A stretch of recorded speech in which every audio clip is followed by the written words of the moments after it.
आज दिन 11टा समय केसिंगा रेल स्टेशन कड़े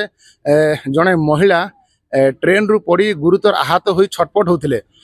कौन सी मत जो स्टेशन रो जो कार्यरत रेलवे पुलिस रो जो अधिकारी खबर पहुंचला से मैंने संगे संगे घटनास्थल पहुंची एवं से महिला को केसिंगा डाक्तखाना को अणा महिला जनक कहवा मुताबिक ना हूँ सेवती भोई बलांगीर जिला लहडुंगरी घर से गुरुतर अवस्था अच्छा से ठीक भाव कथा कही पारना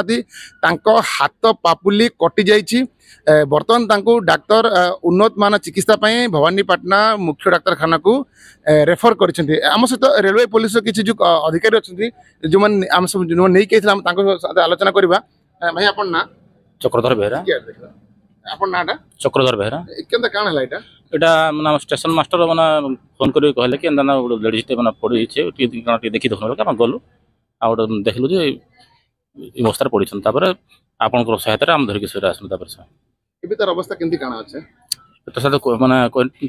कहि तो नै होय हती किंतु टिके माने ब्लीडिंग टी अधिक आइ छे सेटा किन जगह तार कृषि कर माने हाथ रे टिके तार आंगठी माने टिके ब्लीडिंग छे जेटा से जहाँ कहते कि खबर पाई खबर से बर्तमान सांगे सांग किशन डाक्तखाना को अणा